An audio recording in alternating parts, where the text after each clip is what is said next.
Greetings and welcome to the Elephant TV. My name is Joe Kobuthi. Today I'll be speaking to Ms. Claire Nasike. Ms. Nasike is a project lead seed and food campaign at Greenpeace Africa. Welcome, Claire, to the Elephant. Thank you so much, Joe, for having me. Claire, just a recap. In the last couple of years, there's been this conversation that has taken Kenya and the world by storm around food sovereignty. And we've seen a lot of attention coming from global players, multinationals, governments, people on the ground as well, talking about the right to food, but also food sovereignty. Where has this come from? Where is the history of this, particularly in a time, according to a recent report by FAO, that we actually overproduce food in the world? So we're talking about food sovereignty within a context of overproduction of food. Where is the mismatch and what's the link to this? Thanks for that question, Joe. I think it's important to understand what food sovereignty means first. I think food sovereignty it's a term that was coined in the early 90s, I believe, by a peasant movement, La Via Campesina. And it essentially means producing food that is culturally right, using culturally appropriate methods. So these are not methods that are actually forced upon onto farming communities, but this is what they know how to produce food that is locally relevant to them. So in simple terms, that's what food sovereignty means. And food sovereignty ideally is about creating a system of self-sufficiency, enabling communities, enabling farmers across the world to be able to be food sufficient and self-sufficient. So self-sufficient, I mean they are free from corporate control. They are free from the world trade, from the global food supply systems, because the global food supply systems also have impacts. I'll give an example. For instance, the COVID-19 pandemic, when it hit, several countries closed their borders. So for example, Kenya, a majority of the seeds that we use are imported. So if we're going to import seeds and we have a pandemic such as COVID and countries are closing their borders, then how are we going to be able to produce food? Because seed is the most important input when it comes to food production. It's the first key step in food production. So then how are we going to produce food?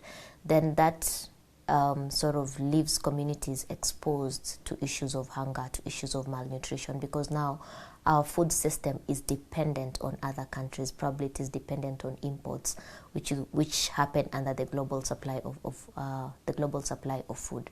So food sovereignty ideally is about creating a system of self-sufficiency within local communities. It's about reinforcing the culture of communities, because how the global food system views food is that it views it as a commodity, something that you can trade in. But ideally, food is not a commodity. Food is a way of life. Food is our culture. Food is who we are. Food defines us. Like, for example, I come from the Western Kenya. My father is Luo, my mom is Luya. Luos value fish. When I go to the Luya side, we value chicken. So for us, food is about who we are as a community, who we are as individuals. Food is not a commodity, and that is what food sovereignty seeks to reinforce, that we must create systems that are self-sufficient, systems that enable communities to withstand certain externalities. For example, if there's war or if there's any other externality, a pandemic or something of that sort. And I'll also take you to, I'll give you an example. In the United States, there's something called the Victory Gardens or the War Gardens. That was during the First World War. And American citizens were encouraged to sort of, plant food in their backyards, their public parks. Any idle space was actually used for growing food. And why is that so? They were trying to mitigate against food shortages during the World War, the First World War, and this practice actually continued into the Second World War. So that is also being self-sufficient, and in such a way that communities are not impacted by things that are happening outside them, and they are not dependent on that. So they're not dependent on imports, they're not dependent on other countries for their food systems. So that's what essentially food sovereignty is all about.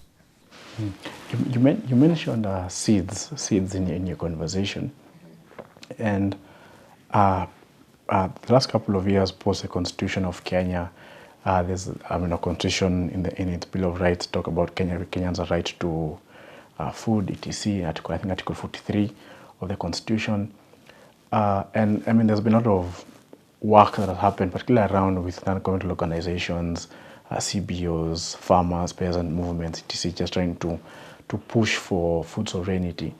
And I mean, and on paper, the government also supports this. But on the other hand, I mean, we have seen the last couple of years the government push for what one may argue as draconian laws around food sovereignty. We've seen the Seeds and Variety Act being passed, meaning that farmers now need to buy seeds from particular distributors. What does particularly this law, what does that mean for farmers? Because does it not hinder their sovereignty towards what they can plant, where they get the seeds from planting, and what does it mean for big agro companies? I think the Seed and Plant Varieties Act, which was, I think it was initially passed in either 1972 or 75, one of the 2 years, and it was revised in 2012. So this Seed and Plant Varieties Act is ideally meant to regulate the seed sector. So where do farmers buy seeds? Are these seeds registered? Where do you find registered seeds if you're a farmer? How do you do the registration process? All that, just regulation of the seed sector. And in the regulation of the seed sector, it touches on certain aspects that infringe on seed sovereignty or farmers' rights. So ideally, a seed is, as per the Seed and Plant Varieties Act, so a seed is supposed to be either registered or certified for you to be able to use that seed. But now when you look at the indigenous seeds that are normally used by smallholder farmers, these seeds are never registered and they're not certified. Because for you to register a seed and certify a seed, you have to go through KEFIS, the Kenya Plant Health Inspectorate. You have to go and you have to do the registration, you have to do the field trials, all that, and that is money that is involved. So majority of the indigenous seeds or the local seeds that are used by smallholder farmers are not registered. And for such seeds to be registered, you have to follow. It's a long process. You have to pay a certain amount of fee. I believe it's about 200,000 Kenya shillings for you to register the seed. All the processes within for the seed to now, have its name, when it was registered, everything that is needed. But when you look at it from the angle of farmers are not able to afford this process. First of all, getting to KEFIS, majority of the farmers are not able to, unless these are farmers who are growing food on a large-scale basis. But when we talk about small-scale farmers, who I think they're about 70 or 80% of the farming population in Kenya, they cannot follow that. They're unable, not really cannot, but they're unable to follow that process of going through the registration with KEFIS, raising that money just to register a seed so that they may be able to use them. So once that seed has been registered, of course, now, people start paying royalties. So this seed now belongs to you. You're like the inventor or the person who discovered the seed. So it belongs to you, or this variety belongs to you. As, for example, I as Nasike, then I can say, I own this bean variety. So if you as a farmer have to use this bean variety, then you ideally have to come to me to pay the royalties. So those are some of the key things that the Seed and Plant Varieties Act stipulates. And then there's also, of course, a fine. So if you're a farmer and you're found using unregistered seeds or uncertified seeds, or you are not a registered seed merchant, so you ideally have to be registered as a seed merchant. A seed merchant ideally meaning that for you to sell seed, you have to be registered as a seed merchant. So if you find selling seed that is unregistered or uncertified, and you as a seed merchant are unregistered, then you're committing an offense. So you are either jailed for 2 years, or you pay a fine of 1 million shillings. And this was reviewed in 2012 to add that punitive aspect of it. You're either jailed or you have to pay the fine of 1 million Kenya shillings. Majority of the farmers in Kenya are subsistence farmers. How many of them would be in a position to afford 1 million Kenya shillings?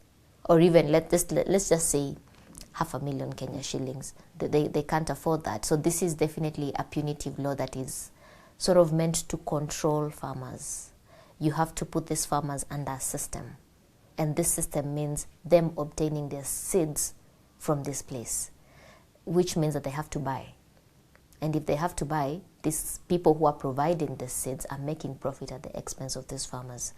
But now again, when you look at the Kenyan Constitution, I believe it must be Article 11, there's that right to use biological resources. That right is granted to all Kenyans to use biological resources, and seeds fall within biological resources.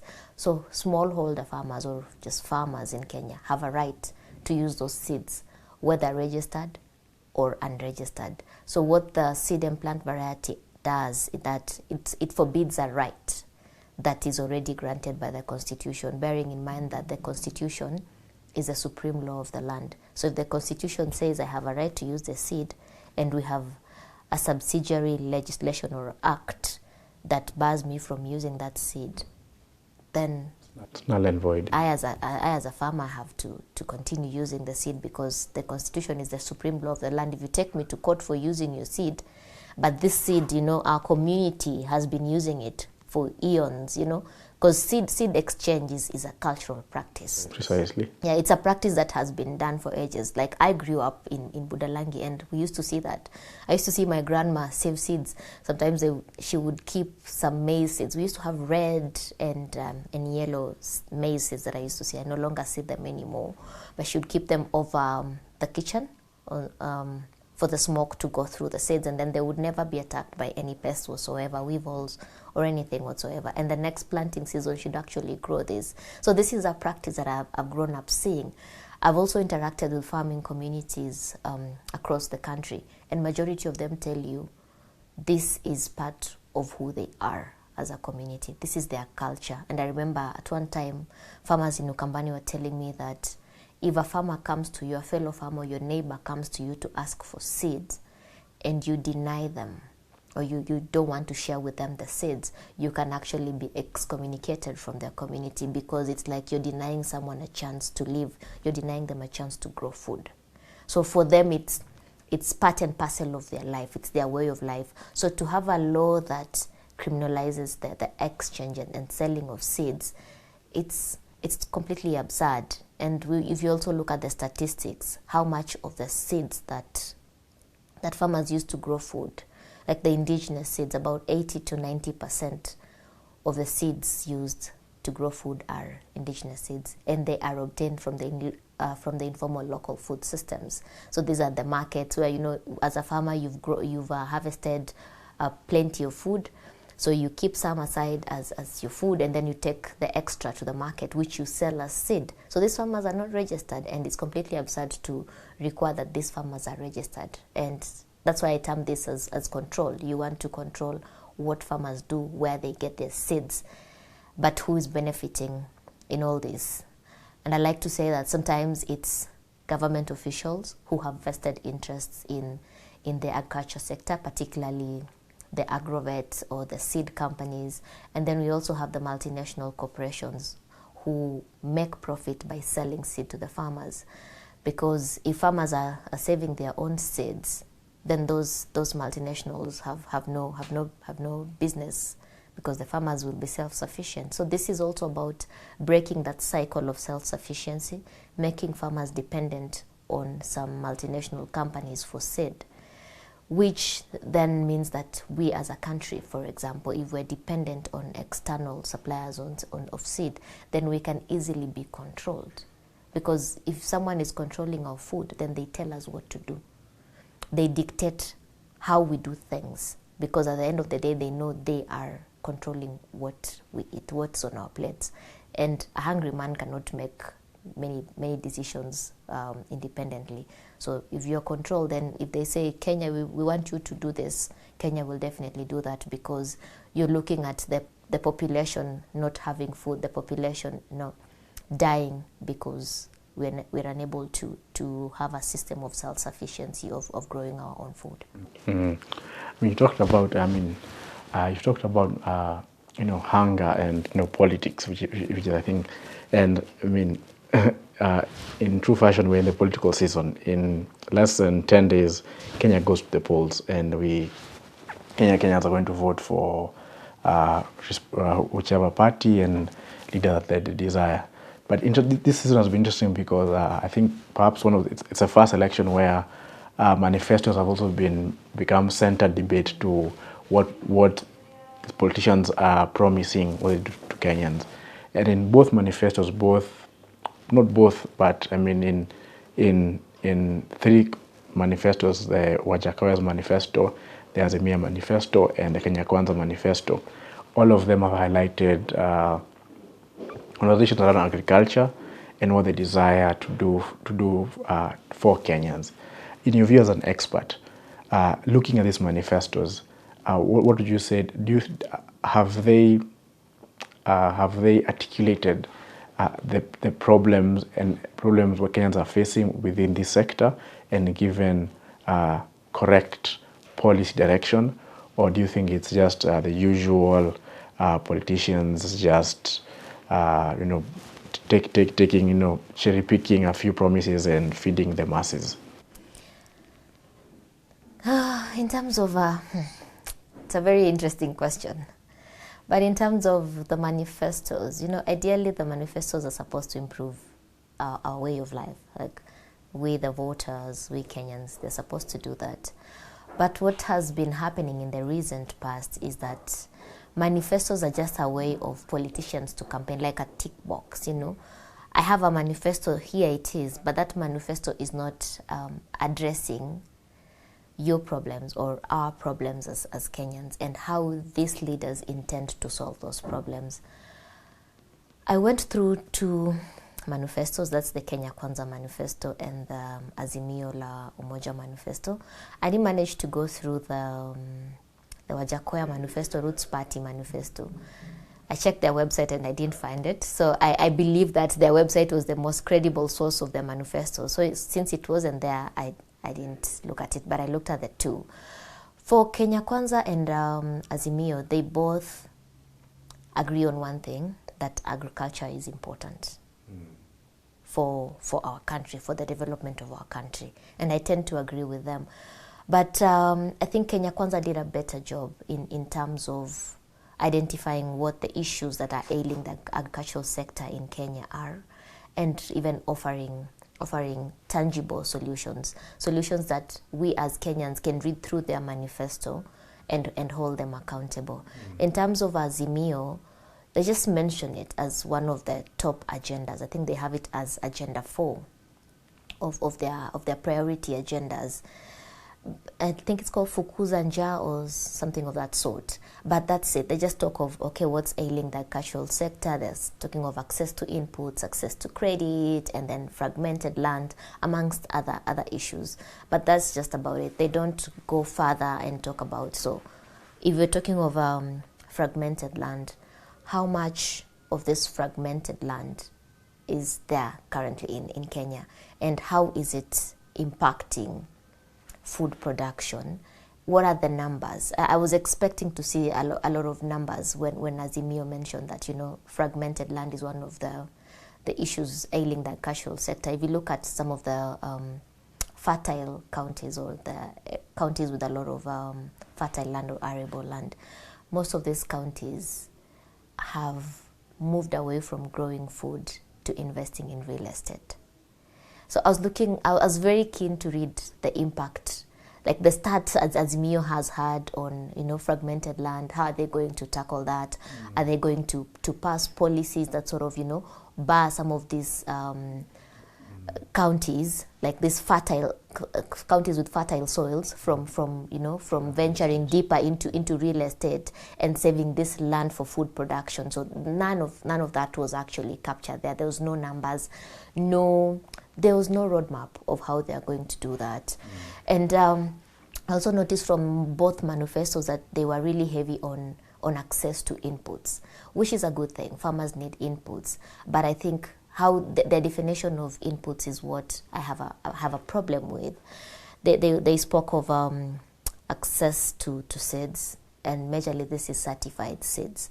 Both the two manifestos didn't talk about any indigenous seeds. And like I've mentioned initially, that 80 to 90% of the seeds used in food production are indigenous seeds. So they majorly just focused on certified seeds, which means these are seeds that are being sold by multinational companies. So what are they doing to the smallholder farmers? Most of these seeds are expensive, Joe. The certified seeds are really expensive as compared to the indigenous seeds. You can buy probably a kilo of indigenous seeds at the local market for maybe 100 to 150. The same amount of money cannot be used to buy 1 kg of seeds, probably about 500 to 600 Kenya shillings. The farmers cannot afford that. That's why there are so many schemes that talk of, giving farmers loans. So they give them loans in terms of the seeds, in terms of the fertilizers, and then these farmers have to pay back this loan at the end of the harvesting season. But what then ends up happening is that farmers are unable to pay back this loan. So they are caught up in this system where you're growing to pay and then you're borrowing again to grow, and the cycle continues. So farmers are caught up in a cycle of dependency and poverty. They are unable to cut themselves off this cycle because they need the seeds. They've been wired to think that for them to be able to grow, they need these certified seeds. And majority of the certified seeds need fertilizers and the chemical pesticides. So they are taking loans for 3 things: seeds, fertilizers, and pesticides, which is detrimental to any country that is keen on centering or growing agriculture. And so both manifestos have largely missed this. There's no aspect of their manifestos that actually address the farmers that are using local seeds, the seeds from the local markets to grow food. And then they also speak of the chemical fertilizers. So making farmers have access to these chemical fertilizers. I really liked that Azimio pointed out that chemical fertilizers contribute to water pollution. About 30 to 50% of water pollution comes from, some of these chemical fertilizers, as per the Azimio manifesto. But then again, they contradicted themselves in terms of now the solutions to the ailing agricultural sector is making chemical fertilizers accessible. So if you're going to make the chemical fertilizers accessible, on the other hand, talking about water pollution. We're talking about water pollution, and we know that agriculture is entirely dependent on water. We cannot grow food without water. So then how are they going to solve that problem of water pollution? Just a few years ago, I think the Daily Nation and NTV did, was it an expose or a documentary on the dying lakes of Kenya? We had Lake Victoria that was choking with pollution, eutrophication, and majorly eutrophication is from excessive nitrogen in the water. So it either came from the chemical fertilizers, then the chemical fertilizers that are rich in nitrogen. So it's either communities around that region around Lake Victoria are using a lot of that chemical fertilizers, which are causing eutrophication in Lake Victoria. And with eutrophication, it means that the water cannot be used. The water cannot have aquatic life, the fish. So we're talking of fish reducing in Lake Victoria, but the cause starts all the way from the use of these chemical fertilizers. So whereas all these two manifestos talk of we want to increase access to chemical fertilizers, are they looking at also what is the impact of these chemical fertilizers on water pollution? What's the impact of these chemical fertilizers on soil? Because if the soil is not healthy, you cannot grow food, Joe. no matter how much fertilizers you keep using. And there's also another challenging aspect with the fertilizers, is that they're likely to mess up with the soil pH. So if the soil is too acidic, you cannot grow food in that soil. So are they also looking at the impact of this chemical as they seek to increase access to these inputs? Have they considered what is the impact of these chemical fertilizers on soil? Or what is the impact on water? What is the impact on water pollution? And the other last aspect is on pesticides. They've also spoken of increasing pesticides, access to pesticides, to control pests and diseases. But there's a major conversation around food safety that none of the manifestos is addressing. Yes, we may have food, but is this food safe for consumption? That's also a different topic altogether. So whereas we are increasing the use of chemical pesticides, how safe are they? So Claire, sorry to interrupt you, but just, you're saying very, very many great and some scary stuff. So then, we had elections and Kenyans will have to choose who they choose. But unfortunately, whoever comes in, they are our president. So what should have been our roadmap then, pertaining to agriculture and seed? What should our roadmap look like, and what are the things that we need to do as a country, recognizing, as both manifestos have said, as you have mentioned, that agriculture is our backbone? What should be our roadmap? What are the things we have to think about and actually implement to lift majority of the population out of abject poverty or living in dire material conditions? What are the things around this sector that we have to say, listen, in the next 5-10 years, these are the 5, 7, 8 things in your view that we should start thinking about and doing and actually articulating policy around these issues? I think one of the key things that we need to do is invest more in the agricultural sector. And I think Kenya Kwanza have outlined that really well. Investing in the agricultural sector starts with supporting the subsistent farmers, because the food we consume today in Kenya, I think 70 to 80% of it is produced by some of the subsistence farmers, and only 20% of it comes from the large scale farmers. So it is in investing in these small scale farmers, making sure that they have access to funds, if they need funds to be able to grow food, making sure that they have access to that, making sure that they have access to water, and not just water, but clean water. Aside from that, we know farming is a risky affair. It's dependent. In Kenya, we do a lot of rain-fed agriculture, right? So farmers are not able to grow food during certain periods, like when there's extreme drought. Farmers are not able to grow food. How do we make sure as a government that farmers then are able to gain profits despite there being prolonged drought or there being any other challenges? How do we invest in that? So if it talks of minimum guarantee returns schemes, for example, providing crop and livestock insurance. So if farmers lose their crops in drought, then they are guaranteed by the government that there will be a provision of insurance for them, so they won't incur such huge losses. We're talking of pastoralists, for example. If their livestock die, in any case of flash floods or anything, they're able to be compensated by the government. This is one way of investing in the agricultural sector, making sure that the subsistence farmers that are producing our food continue to do that, but then also giving them the support that they need, be it capital that they need, be it policies, passing policies that actually support them to grow more food. So, for example, doing away with policies such as the Seed and Plant Varieties Act that limits the use of indigenous seeds, but now bringing in place policies that encourage these farmers to be able to grow food with the local seeds that they have. Also providing water, and I'm not talking about the huge dam scandals and all that. Providing water at the community level, so assessing the needs of the various farming communities, because the needs for farmers in Budalangi is not similar to the needs for farmers in Muranga or Kerugoya in such areas. So assessing the needs of these farmers. Agriculture is a devolved function, so that can be done at the county level. How do we assess the needs of these farmers and cater to their needs? So if it's water needs, so cater to those needs that then farmers are able to grow food.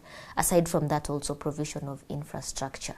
We have cases where farmers have produced a lot of tomatoes, a lot of potatoes, and all these are just rotting away because farmers are not able to either access markets, yes, so they can't access markets, they can't store this food, or they can't process these foods into other products. So for example, the tomatoes, instead of them going bad, do we have factories that can actually process these tomatoes into tomato paste and store them? Or do we have factories that can be able to probably dry the potatoes and turn it into flour, so that then farmers can be able, to sell at a later stage? So we have to ensure that we support farmers in this way.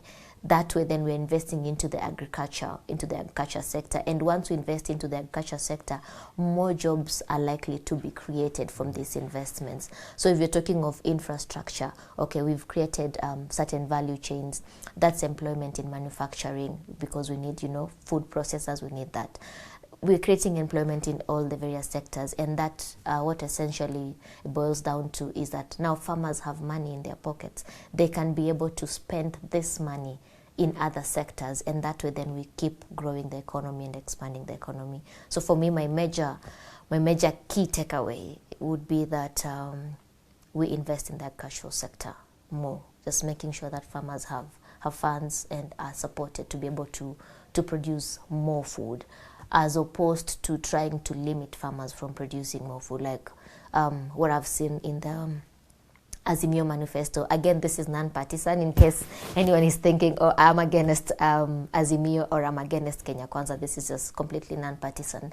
So, for example, Azimio speaks of converting large-scale government land into commercial farming.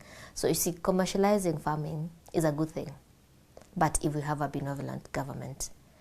And from where I sit, I don't know if Azimio is the benevolent government that we sort of need. So if you're going to commercialize agriculture, what impact is that going to have on small-scale farmers? They also speak of mechanizing agriculture, whereas that is good, but there's also an aspect of loss of jobs, because our agriculture is purely subsistence. Mm-hmm. So it would be good if they keep it there, but support more farmers to produce food. As it stands now, farming is not lucrative, because you're looking at the cost of inputs. So people are abandoning farming. But when we abandon farming, what does that do to the land? That brings in the aspect of land laying bare, and then multinational corporations coming into the country to buy the land, form cooperatives, and now start farming, this large-scale farming of, is it pineapples, avocados, all that kind of thing. Then we lose land. And when we lose land, land is a factor of production. Once we lose land, we become slaves. We don't have anything. We can't grow food, we can't do anything. So we are actually dependent on people. And it's a very risky situation. Quick one, Claire. Just moving the conversation, away from the manifestos on agriculture to conversation on climate change. So, again, globally, there is hysteria, last year we had the COP26, in 2016, we signed the Paris Agreement, debates within, just last week, Chris Hedges' report, he mentioned how temperatures have risen it was in China, it was in the US, he's talking about moving towards an apocalypse of some sorts, and climate scientists are, running helter-skelter, talking about this, what we need to do, But somehow, for some strange reason, we are not having that conversation here. And yet, climate change is affecting us. And for a country that relies significantly on agriculture, that should be really our concern. So my question to you is, why isn't front and center in our political agenda? And two, how do you make it a front and center in our agenda in a way that really focuses the political class, different sectors, civil society, the media, the universities, and of course the population to start really thinking about these things particularly centered around the idea of how we can actually now move the society vis-a-vis agricultural development.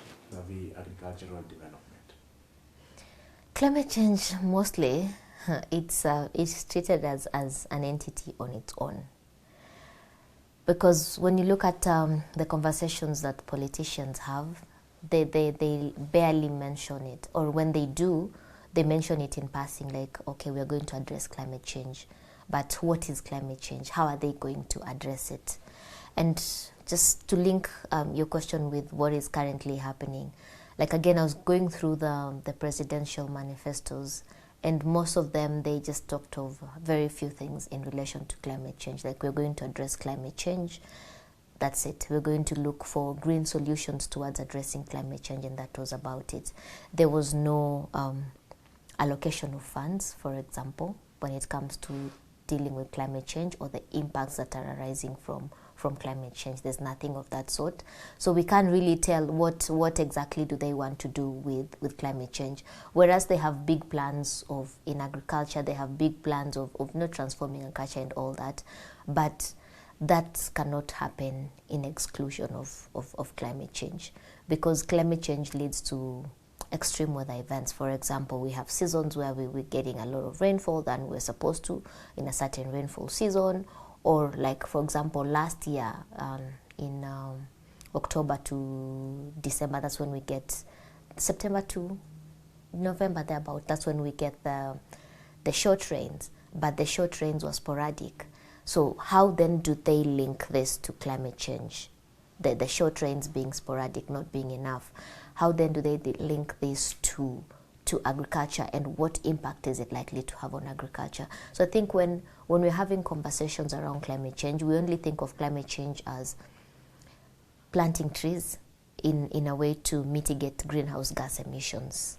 So the carbon dioxide, all that. So we plant trees to mitigate that. But we're not looking at the other angle of climate change. How is it impacting farming communities?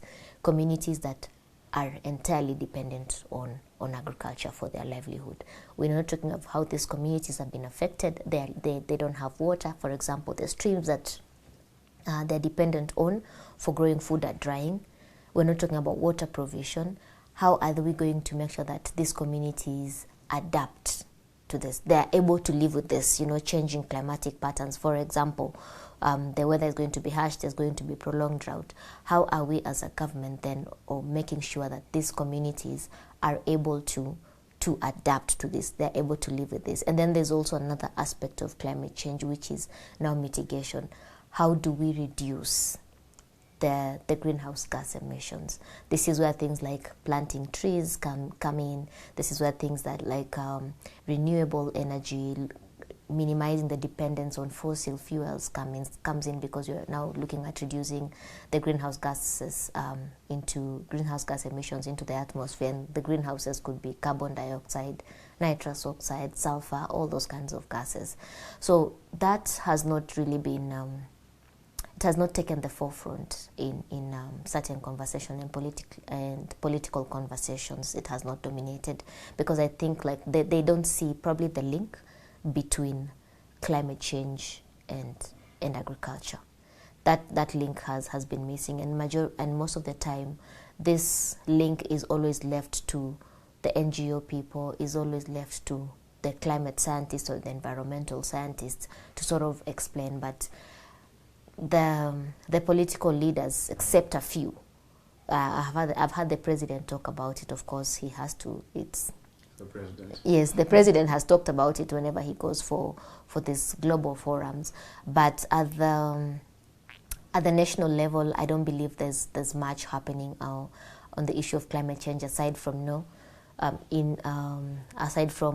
bringing on board certain projects like the Electricana wind farm, planting trees, all that. But there's really been minimal. Like there's a lot of greenhouse gas emissions from all vehicles on the road.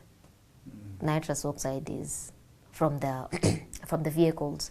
So we have that from industries. There's a lot of that, and the government has not been doing much. Whereas we have the Climate Change Act, I think, which was which was passed by Parliament in 2016. So there hasn't been much of the mitigation and adaptation happening, whereas we can say that this is what something that we can actually just look at and say that this is what the Kenyan government and under the Ministry of Environment is doing to mitigate climate change.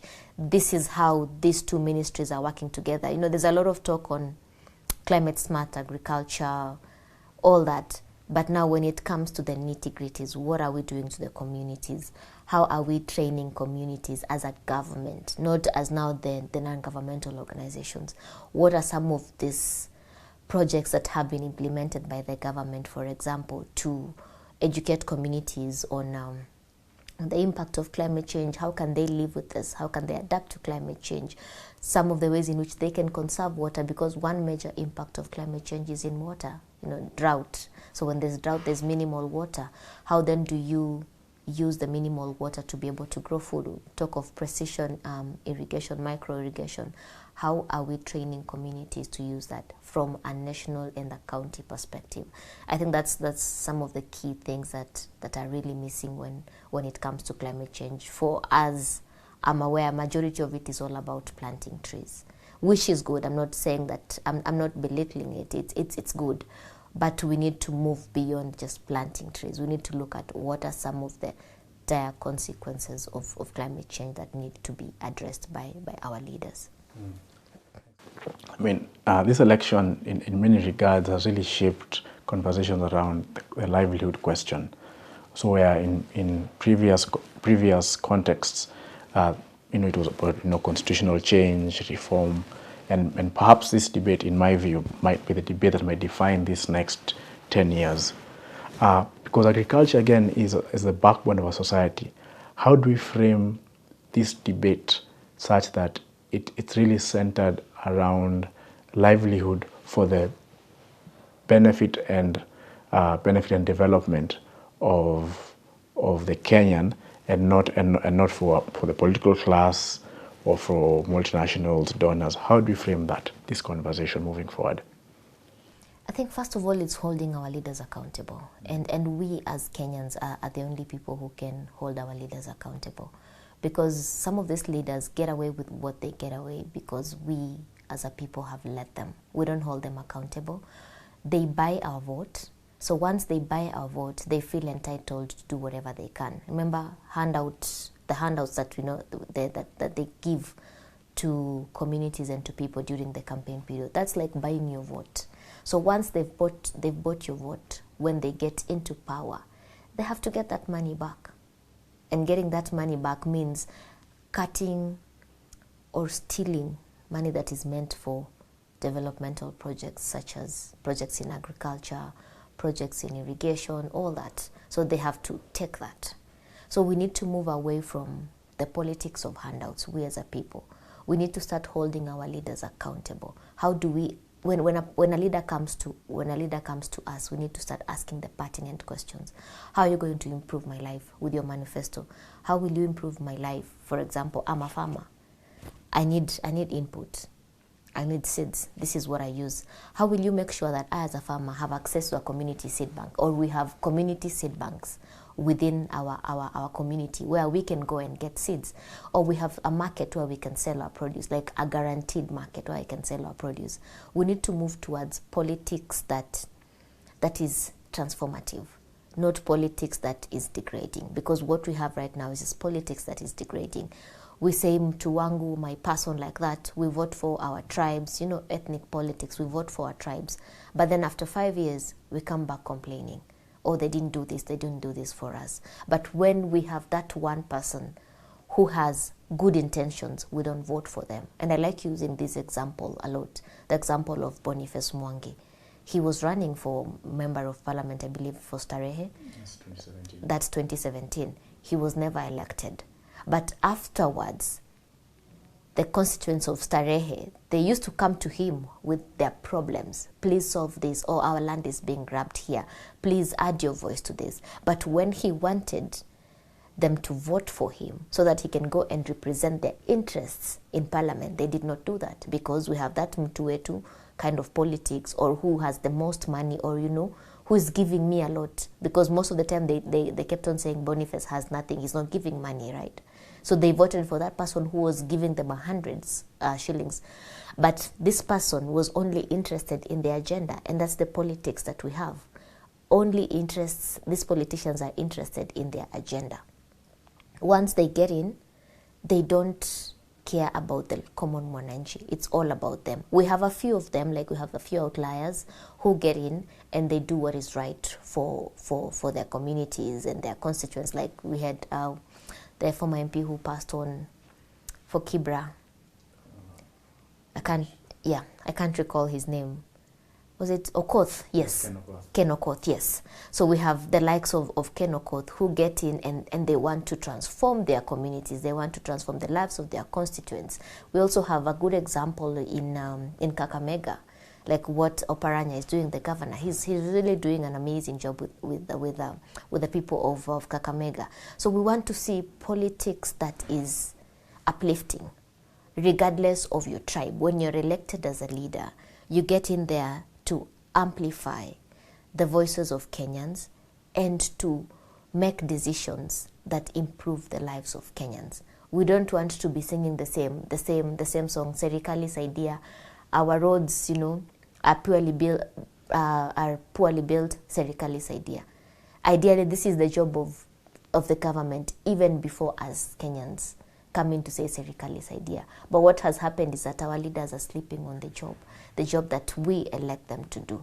They're sleeping on the job, and us as a people are not holding them accountable. We sort of have, some sort of forgetfulness after 5 years. When they come and they give us 100 bob, that 100 bob sort of clears them of all the ills or underperformance that they had the last 5 years. So we never really consider this. We just see it as, it's my person getting in, it's my tribe, it's a Luo getting in, it's a Luya or a Kalenjin getting in. So as long as they are our people, I don't really care. But then we don't sit back and interrogate our quality of life.